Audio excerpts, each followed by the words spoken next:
जय मां शारदे। ग्रहों की अवस्था से निर्णय करने के विचार के इस भाग में हम आज शुद्धाद्यवस्था विचार करना सीखेंगे। इसका विचार यहाँ से पूर्व वहीं किया गया है, अतः श्रोता के हित के लिए हम इसे विस्तार से आज बताते हैं। इसमें 27 प्रकार की अवस्था होती है। उनके नाम इस प्रकार से कहे गए हैं। पहली अवस्था शुद्ध अवस्था होती है, दूसरी वस्त्र धारण, तीसरी पुंड धारण, चौथी जय, पांचवी शिव पूजा, छठी अवसान, सातवीं विष्णु पूजा, आठवीं विप्र पूजा, नौवीं नमस्कार, 10वीं प्रदक्षिणा, 11वीं व्यासदेव, 12वीं अतिथि पूजा, 13वां भोजन, 14वीं अवस्था विद्या परिश्रम, 15वीं क्रोध, 16वीं तांबूल, 17वीं नृपाल पश्यम, 18वीं गमन, 19वीं जलपान, 20वीं आलस्य, 21वीं शयन, 22वीं अमृतपान, 23वीं अलंकार, 24वीं श्री आलापम, 25वीं संभोग, 26वीं निद्रा और 27वीं रत्न परीक्षा। शास्त्रकारों का मत है कि इन सभी 27 अवस्थाओं में से किसी न किसी एक अवस्था का ग्रह होता है और प्रति ग्रह को अपनी अवस्था के अनुसार फल देने का दायित्व होता है। इस अवस्था को जानने की दो विधि है।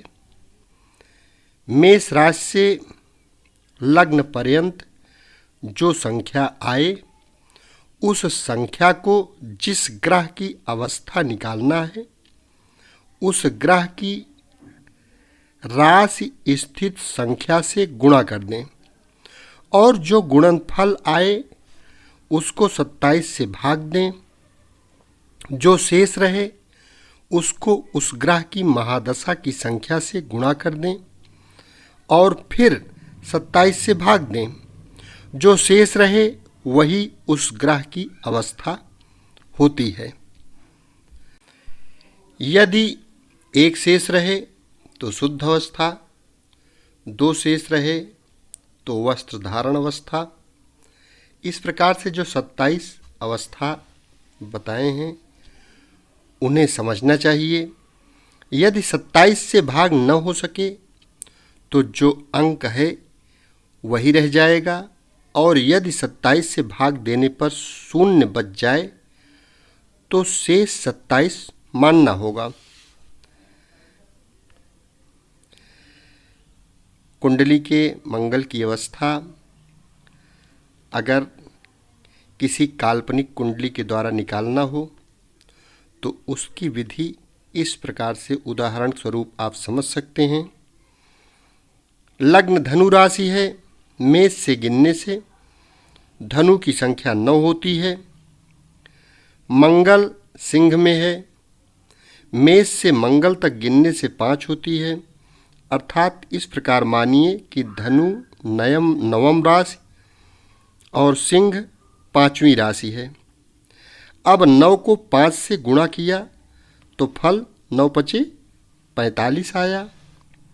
45 को 27 से भाग दिया तो शेष 18 रह गया। 18 को मंगल की महादशा मान अर्थात 7 से गुणा किया तो 18 गुणे 7 बराबर 126 आया। उसको पुनः 27 से भाग दिया तो शेष 18 बचा और 18वीं अवस्था की अगर बात करें तो इसके पहले जो 27 अवस्था बताए हैं उसमें 18वां गमन अवस्था है, इसलिए मंगल गमन अवस्था का हुआ। शुद्धाद्य अवस्थाओं का फल विचार, यहाँ हम आपसे इसकी चर्चा करने चल रहे हैं। यदि पहली अवस्था हो तो उन्नति, दूसरी अवस्था हो तो शुभ, तीसरी अवस्था में सब तरह से रक्षा मानना चाहिए, चौथी अवस्था में आनंद, पांचवी में शत्रुओं पर विजय, छठी में साधारण फल, सातवीं में विजय, आठवीं में कार्य में तत्परता, नौवीं अवस्था में आनंदमय जीवन, 10वीं में कठिनाइयाँ, 11वीं अवस्था में अशुभ, 12वें में अति आनंद, 13वें में कार्य में तत्परता, 14 में उन्नति, 15वें में दुख, 16वें में प्रतिष्ठा तथा कीर्ति, 17वें में सफलता, 18वें में शुभ और अशुभ मिश्रित फल कहना चाहिए, 19वें में आनंद, 20वें में भय, 21वें में दरिद्रता, 22वें में संतोष, 23वें में वस्त्र की प्राप्ति, 24वें में आनंद, 25वें में मानसिक दुख, 26वें में रोग और 27वें में द्रव्य की प्राप्ति होती है। शुद्धाद्य अवस्था का विस्तृत विचार यदि किया जाए तो पहली अवस्था में ग्रह के रहने पर जातक की उन्नति होती है, परिवार सुखी होता है, सुपुत्र का सुख मिलता है, सत्कार और कार्य में सफलता होती है। दूसरी अवस्था से धन, मणिमाणिक प्रभाव, वस्त्र और उत्तम भोजन की प्राप्ति होती है। तीसरी अवस्था में प्रदेश में उन्नति, ख्याति तथा सम्मान प्राप्त होता है और जातक परिश्रमी होता है।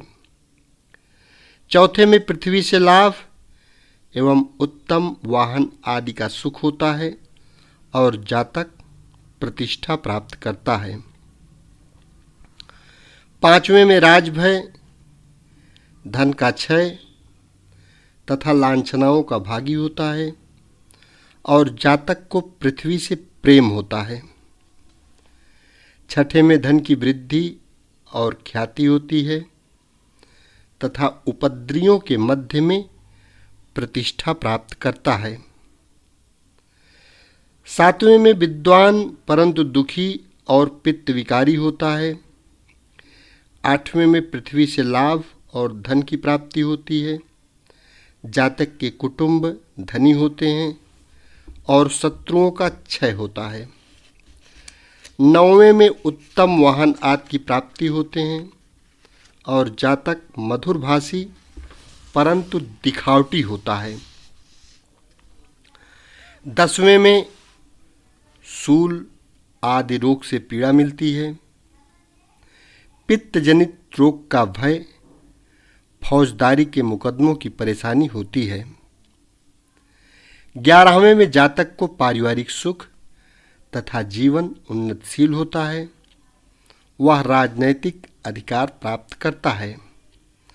12वें में गड़े हुए धन की प्राप्ति और तंत्र विद्या से प्रेम होता है अथवा वह जादूगिरी को जानने वाला तथा दंभी भी होता है। 13वें में धर्म विरोधी, वर्णाश्रम धर्म से च्युत, रोगी तथा धोखेबाज होता है। 14वें में कुत्सित भोजन करने वाला और घृणित स्वभाव का होता है। 15वें में मनुष्य से घृणा करने वाला दंभी होता है। 16वें में विद्वान, धनी और यशस्वी तथा उच्च पदाधिकारी भी होता है। 17वें में धार्मिक, प्रतिष्ठित, सुशील और नियमशील होता है। 18वें में विद्वान, धनी और उच्च श्रेणी का फौजी जीवन व्यतीत करने वाला होता है। 19वें में मधुरभाषी परंतु आसक्ति और चित्त का धोखेबाज होता है। 20वें में शिक्षित परंतु सुस्त प्रकृति का तथा चिंता शून्य अर्थात बेपरवाह होता है। 21वें में रोगी, परिवार पर कठोरता से व्यवहार करने वाला और कामी होता है। 22वें में असावधान, मित्रों का अपकार करने वाला, स्वजनों से घृणा करने वाला और अपने नाश का कारण होता है। 23वें में स्वास्थ्य अच्छी होती है, संतान अच्छे होते हैं, स्त्री मिलती है, भोजन उत्तम मिलता है और कुटुंबों से मर्यादा पाता है। 24वें में स्वभाव का सुशील, उन्नतशील और कार्य में फलीभूत होता है। 25वें में मित्र और बंधुओं से परित्यक्त और दुखी होता है तथा कार्य में निष्फलता होती है। 26वें में मद्यप्रिय, किसी पुराने रोग से ग्रसित और राजकोप से पीड़ित होता है। 27वें में शोक ग्रसित, बदला लेने का इच्छुक, नीच कक्षा की स्त्रियों में रत, धूर्त और बुरे विचारों वाला होता है। अष्टाचत्वारिंश अवस्था विचार की चर्चा हम इससे आगे वाले वीडियो में करेंगे और उससे फलादेश करना सिखाएंगे। यदि चैनल को अभी तक सब्सक्राइब न किए हों तो कृपया यह चैनल सब्सक्राइब अवश्य कर लें, क्योंकि इस चैनल के माध्यम से आपको संपूर्ण वैदिक ज्योतिष फ्री में सीखने को मिलती रहेगी, वह भी पूर्ण रूप से एथेंटिक, जो आपको किसी अन्य चैनल पर नहीं मिल सकती है, वह भी सीरियल वाइज। शेष अगले भाग में। धन्यवाद।